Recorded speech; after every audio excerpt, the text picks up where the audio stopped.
السلام علیکم، میرا نام ڈاکٹر ثنا یونس ہے اور میں ایک ڈرماٹولوجسٹ ہوں۔ میں نے اپنی گریجویشن فاطمہ جناح میڈیکل کالج سے کی ہے اور میں نے اپنی اسپیشلائزیشن ڈرماٹولوجی میں کی ہے۔ میں کرنٹلی اپنے پیرنٹس انسٹیٹیوٹ میں سرو کر رہی ہوں، جہاں میں انڈور اور آؤٹ ڈور میں ڈرما کے پیشنٹس کو دیکھتی ہوں۔ اس کے علاوہ میڈیکل اسٹوڈنٹس اور ریزیڈنٹس کی ٹریننگ کے اندر بھی انوالو ہوں۔ کرنٹلی میں سرچمیٹ ہاسپٹل نیو آؤٹ ڈور میں پریکٹس کر رہی ہوں۔ اس کے علاوہ Chughtai medical centre jail road پر بھی ہوتی ہوں۔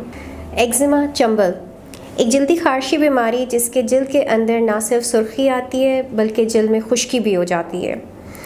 یہ عمر کے کسی بھی حصے میں آ سکتی ہے، بچپن سے لے کے بڑھاپے تک اس کا مسئلہ آ سکتا ہے۔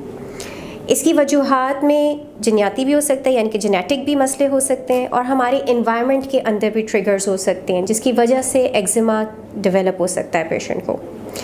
اس کے ملٹیپل فیکٹرز ہیں جس کی وجہ سے آپ کو اس بیماری میں شدت آ سکتی ہے، جیسے موسم۔ اب سردیاں آ رہی ہیں تو سردی یا خشک موسم جو ہے جلد کو مزید خشکی کی طرف لے کے جاتا ہے۔ گرمیوں میں بہت زیادہ گرمی یا سویٹنگ ایگزیما کو خراب کرتی ہے۔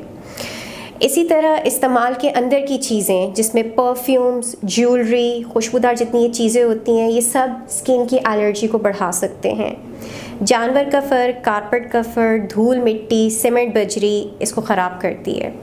سردیوں میں اب کپڑوں میں ہمارا وولن کا استعمال ہوگا شروع۔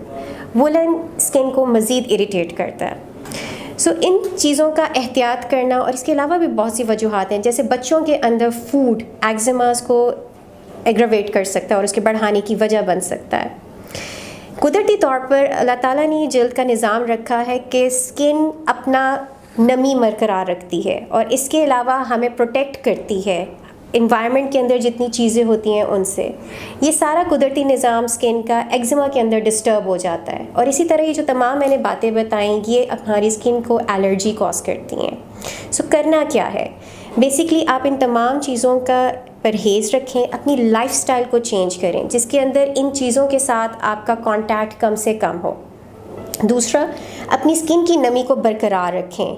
موئسچرائزیشن اس کا مین اسٹے ٹریٹمنٹ ہے، یعنی سب سے زیادہ امپورٹنٹ چیز اس کے اندر جو ٹریٹمنٹ میں آتی ہے احتیاط کے بعد، وہ اسکن کی موئسچرائزیشن ہے۔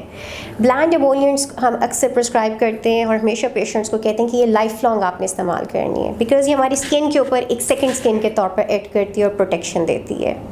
اور اسکن کی سویرٹی کے اکارڈنگ یا ایگزیما کی سویرٹی کے اکارڈنگ بیسکلی پھر ہم ٹریٹمنٹس ایڈوائز کرتے ہیں، جس میں میڈیکیشنز آپ کو لگانے کے لیے بھی دی جا سکتی ہیں، یا بہت شدت ہو تو کھانے کی میڈیسن بھی دی جا سکتی ہے۔ ان تمام چیزوں کا خیال رکھیے تاکہ ایگزیما کا کنٹرول کیا جا سکے۔